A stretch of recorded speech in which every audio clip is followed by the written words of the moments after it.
I've carved out a lot of time the past couple of, especially since kind of the new year started, for LSAT, and I'm really, so much of my like mood and everything is really dictated by a lot of my practice tests and stuff to maybe an unhealthy amount.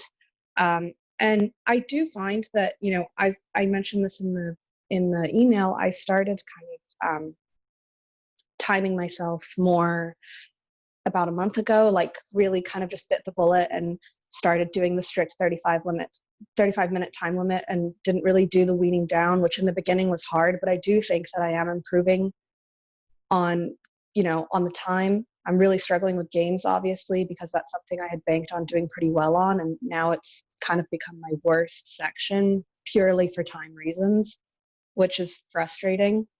But I am exhibiting a lot of the this kind of got hit a really bad peak about 2 weeks ago, and I've been doing a lot of research, and people have kind of been saying, if you're at a point where you feel like you can't even bear to look at another LSAT question, you are experiencing that burnout, you need to take a couple of weeks off, but I'm taking this exam in a couple of weeks, and so I'm just kind of struggling on like how to kind of best make use of these, last 3 weeks going into the March. I'm taking the exam in London on March 28th.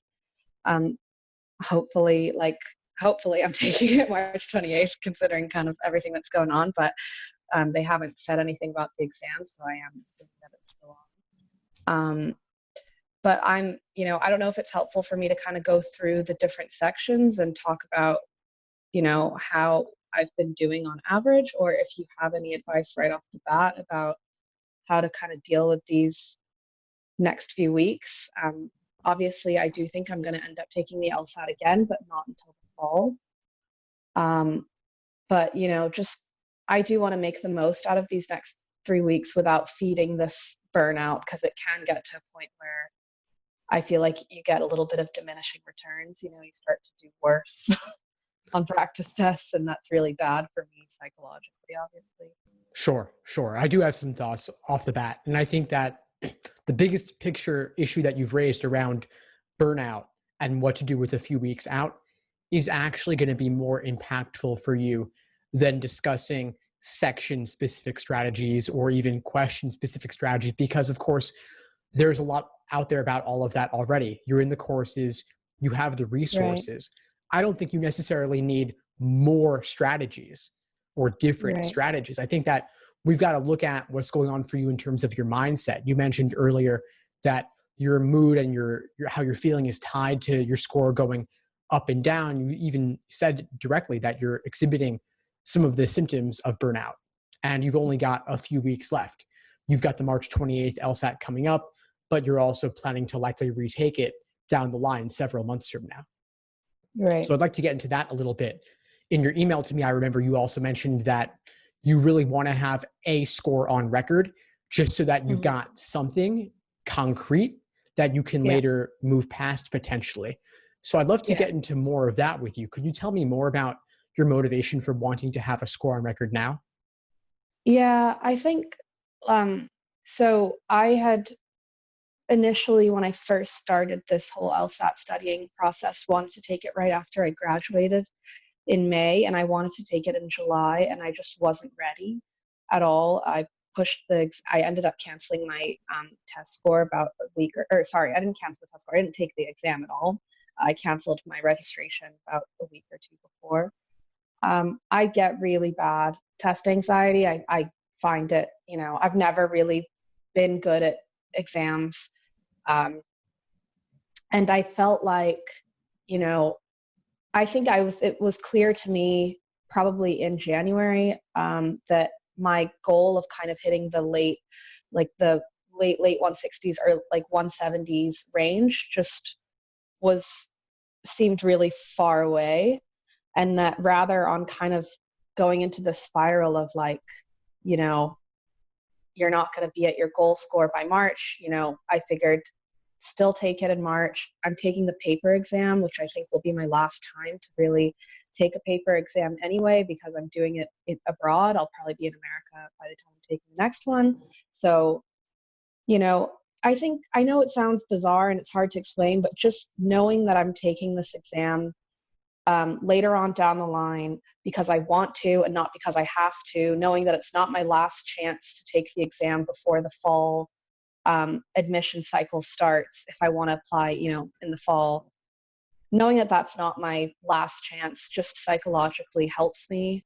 So, I mean, I'm in a much better place now than I was in the summer. I may not be where I want to be, but I am consistently getting like 158 to 160 on my practice exams. And, if that is something that I'm consistently getting and I get that, I know that's something that can get me into law school, like a law school, maybe not my top choice, maybe not my top three choices, but it could be, something there. So I don't know if that makes sense, but that was kind of my thought process going into it, was like, this is just keep doing what you've been doing, keep taking your practice tests. It's just like another practice test.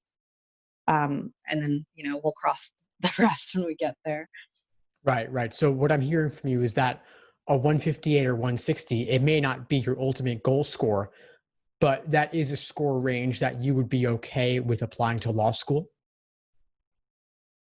Yeah, like I think I definitely would still want to bring up my LSAT score from there, but yeah, I mean, it's not the end of the world kind of thing, like um I definitely think that I definitely did want to push for a much higher like LSAT score, but just given how like consistently my practice tests have been not in that range, despite a lot of the drills and prep work and videos and chapters of different books and stuff that I've read, I don't think it's realistic for me to expect that it will be any different on test day. I'm the only thing that helps my test anxiety is knowing that I've prepared and I've tried several times and I've consistently gotten the results several times. I don't think that any wishful thinking is helpful, going into these exams. So I think it was more just a reality of the situation given the time kind of thing, if that makes sense. Sure. And are you especially concerned about the transition to the digital LSAT and taking it in the digital format back in North America?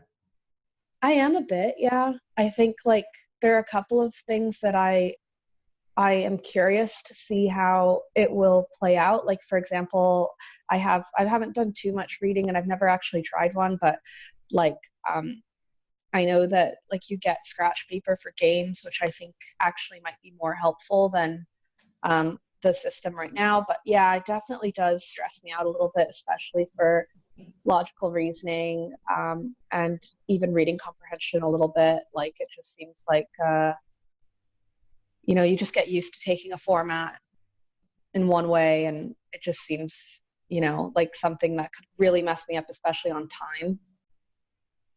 Yeah. Well, there are certainly pros and cons to the digital. It's nice to know that you're going for the paper LSAT right now. And then if you retake in the fall, which it sounds like you might, then you'll have several months to prep for the digital LSAT format specifically.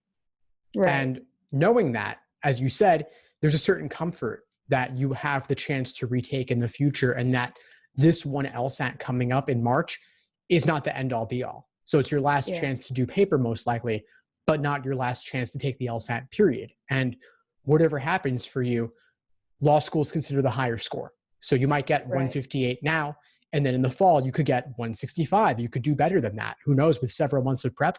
And maybe Right. the digital LSAT format ends up suiting you better with the benefit of the scratch paper. So just Yeah. know that it's not all riding on one particular test date. Right.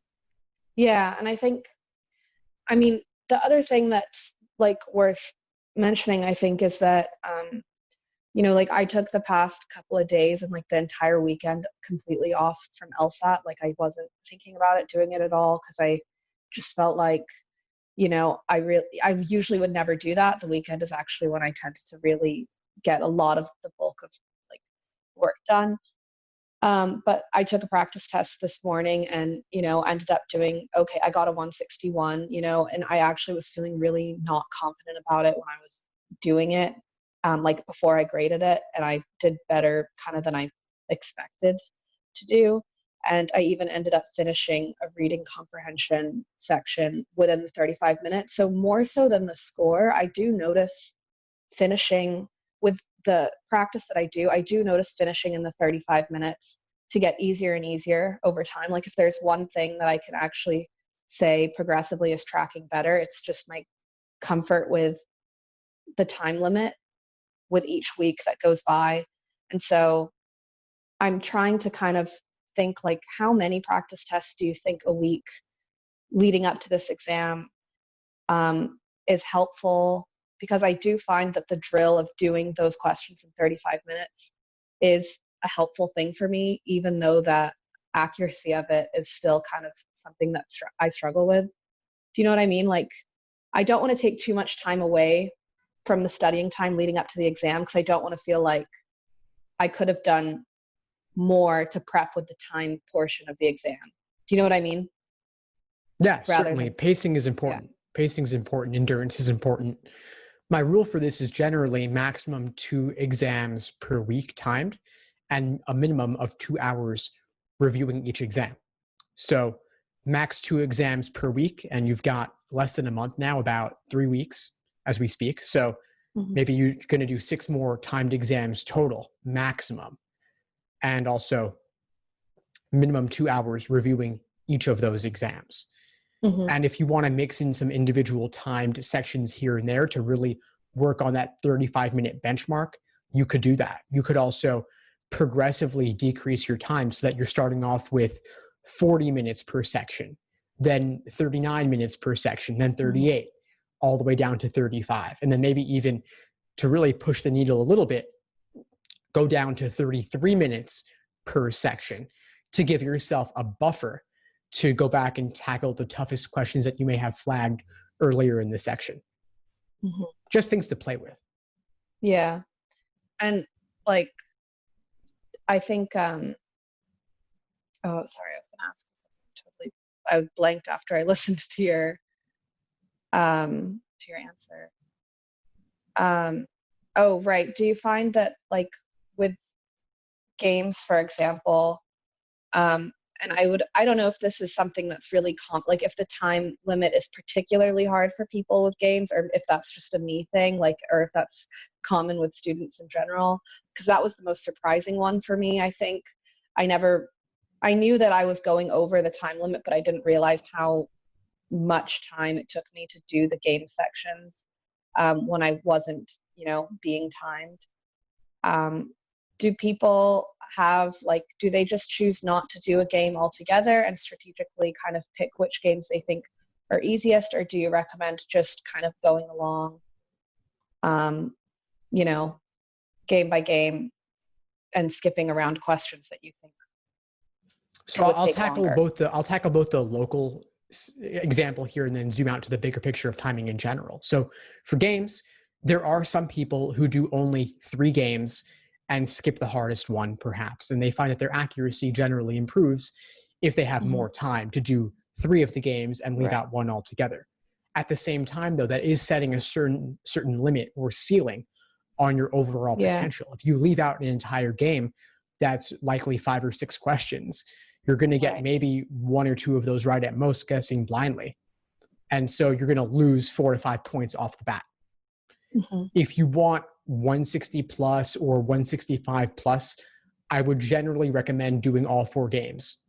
And I think that's what's going to serve you best, is my intuition here, is doing all 4 games, attempting every question on the exam in general. Yeah. Whether you do that for March specifically or not, I'm not so concerned, because we already have in mind for you that you're likely to retake in the fall anyway.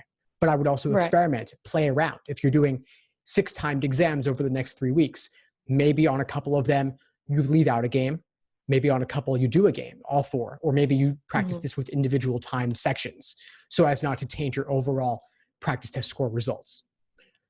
But as for the exam as a whole, yes, students always find all sections the exam to have difficulty with the time constraint, because it is a very strictly timed exam, to the point that it's actually not reasonable to ask most people to do everything in the time allotted. They're really pushing you on this because they want people to run out of time. They want you to rush. because that's when you're more likely to make careless errors, which is what they're looking Right. for people to do. Right. And that's the big thing that I've come across with logical reasoning. It used to be that I couldn't, finish the last 4 questions of logical reasoning. And now I can finish all of them. But I do find myself getting really frustrated with going back and looking at answers. Before I've even looked at the right answer, I've already kind of found the kind of careless error that I've made in the question. Um, do you have like, how is the best way to kind of go about reviewing? I mean, you said 2 hours to review each exam, and I do review my exams I review the missed questions pretty thoroughly, I would say, but 2 hours is like a lot longer than I would have expected, I think, to be the norm of how long it would take. What exactly do you recommend? How do you approach reviewing these exams so that it's the most effective for studying?